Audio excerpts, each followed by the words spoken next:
Bismillahirrahmanirrahim. Assalamualaikum warahmatullahi taala wabarakatuh. Alhamdulillahirabbil alamin wassalatu wassalamu ala asyrafil anbiya wal mursalin sayyidina Muhammadin wa ala alihi wa sahbihi ajma'in.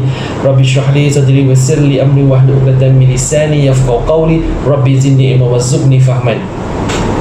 Alhamdulillah para pendengar sekalian, insya-Allah pada hari ini saya akan kongsikan tazkirah ringkas mengenai hikmah solat tarawih dan juga witir, di mana kita sebut tentang tarawih, sebut tentang witir, tarawih, witir, Ramadan dengan masjid.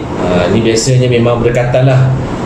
Biasanya orang kata kalau Ramadan masjid dan sebagainya, tarawih masjid dan sebagainya. Dan memandangkanlah tahun ini ya kita pun tengah berperang dengan virus yang sedang menyuran ni, virus COVID-19 ni. Jadi masjid-masjid di Singapura semua ni ditutup untuk kemaslahatan ummah. Jadi persoalan di sini adalah kalau masjid tutup, ni tarawih tu tutup juga ke? Tidaklah. Masjid tutup, tarawih pun bukan perlu, tarawih pun boleh dilaksanakan di rumah. Kenapa para pendengar sekalian? Kerana salat tarawih ni hukumnya sunnah muakkad. Sunnah muakkad artinya sunnah yang digalakkan. Jadi hari ini saya kongsikanlah mengenai tentang hikmah kita bertarawih, hadis dia dan sebagainya, dan sikit-sikit apa orang kata tu dia punya tata cara dan sebagainya lah. Jadi kita sebut tentang tarawih ni, jadi soalan kita lah ni saya ambil daripada Contemporary Irsyad Series daripada Pejabat Mufti ni, edisi Ramadan ni. Di dalam buku ni ada beberapa soalan yang sering ditanya oleh para jemaah lah. Jadi soalan pertama ni mengatakan boleh tak kita menunaikan solat tarawih berjemaah di rumah? Jawapannya boleh. Kenapa? Kerana di sini ada hadis Nabi SAW yang bermaksud, solatlah wahai manusia di rumah kamu, sesungguhnya sebaik-baik solat bagi seorang adalah di rumahnya kecuali solat fardu. Hadis riwayat Imam Bukhari. Jadi bila kita faham di sini adalah solat sunat tarawih hukumnya sunat muakkad, jadi kita boleh laksanakan di rumah. Jadi barangkali ni ada yang bertanya lah, bagaimana nak tunaikan solat tarawih? Sebab apa? Solat tarawih ni kadang-kadang bukan kadang-kadang, dia kita lakukan ni kira setahun, bulan Ramadan je kita lakukan, kadang 1 bulan, kadang kurang dan sebagainya. Jadi benda tu macam kita perlu nak refresh balik. Jadi bagi ayah-ayah di rumah yang mungkin berniat ataupun dah plan untuk menjadi imam kepada keluarganya, insya-Allah inilah peluangnya untuk menjadi imam bersama keluarga. Barangkali di masjid kita ikutlah imam-imam yang di masjid, tapi kat rumah insya-Allah tahun ni hikmahnya lah Allah bagi peluang kepada sebalik penularan wabak ni, rupanya ada hikmahnya. Ayah-ayah di rumah ataupun anak remaja yang lelaki di rumah tu ingin lead solat imam untuk solat tarawih, isyak dan juga witir, insya-Allah boleh. Okey. Jadi sama ada lakukan 8 atau 20 rakaat. Dah berapa untuk 20 rakaat. Jadi ini persoalan yang biasa tahun adalah 8 ke 20 ke, Nabi tak buat 20 ke, Nabi buat 8 je. Betul, memang zaman Nabi SAW Nabi cuma lakukan 8 rakaat sahaja. 8 rakaat sahaja.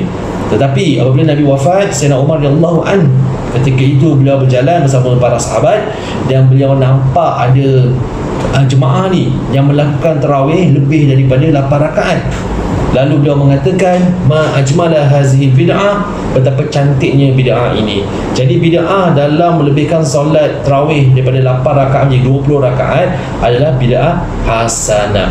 Jadi di situ bermulanya lah solat tarawih 8 rakaat ataupun 20 rakaat. Jadi kita tidak ada jadi masalah. Kalau selesa buat 8 rakaat, dipersilakan. Kalau nak lebih sikit 20 rakaat pun dipersilakan, kerana hukumnya sunat muakkad. Sebab tarawih itu sendiri artinya ialah beristirahat. Pada zaman Nabi SAW pun para sahabat mereka selang sedikan solat tu, dan solat tu walaupun mereka duduk sekejap dan sebagainya. Jadi solat tarawih ni kita boleh lakukan selepas isyak sampai sebelum subuh. Biasanya kalau solat tarawih ni orang baru buat lepas isyak, sejurus lepas isyak tu kita buat solat tarawih, betul. Tapi kalau kat rumah ni barangkali plan untuk 11 malam ke 11 pagi ke, dibolehkan, tiada masalah, sebab dia adalah sunnah yang digalakkan.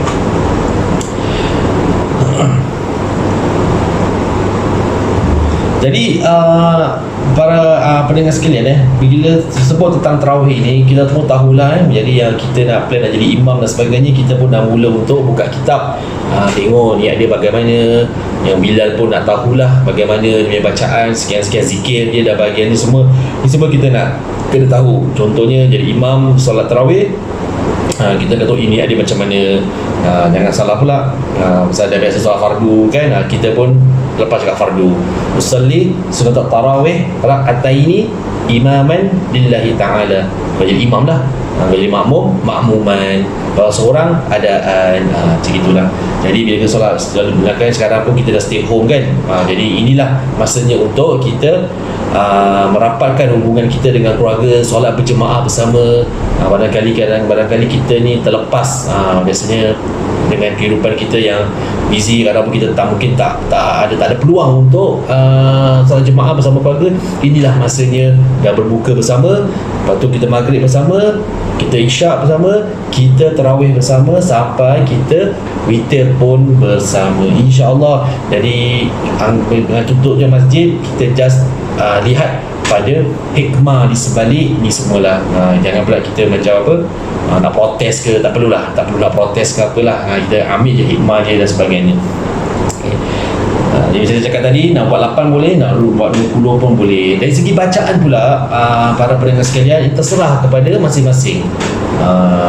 Kalau biasanya kalau hafiz dia akan bacalah satu malam satu juzuk. Tapi kalau kita yang belum hafiz, bukan hafiz, kita boleh ambil surah lazim ataupun ayat-ayat yang kita hafal. Biasanya kalau surah lazim tu maknanya daripada surah surah At-Takasur sampai surah Lahab. Maknanya dia in order lah. Okey, lepas tu kalau saya berbuat dalam 8 rakaat lah. Kalau 8 rakaat kita ambil surah Takasur sampai surah Lahab. Tapi kalau kita nak buat 20 rakaat, dari malam pertama hingga 15 Ramadan, kita baca surah Takasur hingga surah Lahab. Rakaat kedua kita baca surah Al-Ikhlas. Masuk malam ke-16 sampai akhir Ramadan, first rakaat kita baca lepas surah Al-Fatihah lah, kita baca surah Al-Qadar. Lepas tu rakaat kedua kita baca surah Takasur sampai surah Lahab. Maksudnya surah tu selepas membaca Al-Fatihah. Okey, itu kita surah lazim lah yang biasanya kita baca. Tapi kalau ada para pendengar yang memang nak baca surah Baqarah ke apa ke surah yang dihafal, dipersilakan, tak ada masalah langsung. Ini kita ikut cita rasa masing-masing. Okay? Dan kita pernah dengar satu hadis Nabi SAW, orang selalu kalau orang forward sana sini tentang hadis Nabi SAW mengenai kelebihan solat tarawih. Malam pertama ni, kalau solat malam pertama ni diampunkan dosa, malam kedua gini. Saya nak beritahulah pada pendengar sekalian yang hukum hadis ini adalah palsu. Hukum hadis ini adalah palsu dan dusta di atas nama Nabi SAW dan sahabat baginda, iaitu Ali bin Abi Talib. Jadi bila mana kita mendapat apa sajalah WhatsApp ke orang forward ke apa kan, kita nak kena tengok kesahihan hadis tu. Lalu kita dengar kan, hadis ni bagus lah, malam ni gini. Tapi andai katalah kalau orang pilih, aku nak pilih malam ke-10 lah, sebab dia macam special. Jadi macam mana pula lagi 29 malam. Jadi ni semua benda-benda yang kita nak kena ada faham dan kena ada ilmu lah. Jadi hukum hadis tu adalah palsu dan lagi dusta ke atas nama Nabi SAW dan juga sahabat baginda, iaitu Ali bin Abi Talib. Jadi begitu solat tarawih itu keistimewaannya memang banyak. Memang rahsia Allah Subhanahu Wa Taala, tapi pucuk pangkalnya adalah kita ni bila laksanakan tu kita ikhlas lillahi ta'ala. Kita ikhlas lillahi ta'ala dan kita mohon, kita doa banyak-banyak, kita mohon apa saja doa yang kita nak bulan Ramadan yang suci, kita doa lah. Okay, jadi inilah sebenarnya hikmah di sebalik kita tarawih di rumah dan sebagainya. Jadi kalau ayah-ayah yang di rumah tu kalau tak sure, boleh je lah belajar macam mana hendak jadi imam solat tarawih dan sebagainya. Terus pula kita pergi kepada solat witir. Solat witir ni dia dia 3 rakaat. Ada buat 2 salam, ada buat 1 salam. Tapi kita buat 2 salam pun kita okeylah, ada 2 rakaat, lepas tu 1 rakaat. Jadi solat witir ni dia adalah penutup bagi solat malam. Dia penutup bagi solat malam. Jadi rakaat pertama kita baca Al-Fatihah, lepas tu kita baca surah Al-A'la, Sabbi isma rabbikal a'la allazi khalaqa fasawwa. Tu rakaat kedua selepas Al-Fatihah kita baca surah Al-Kafirun.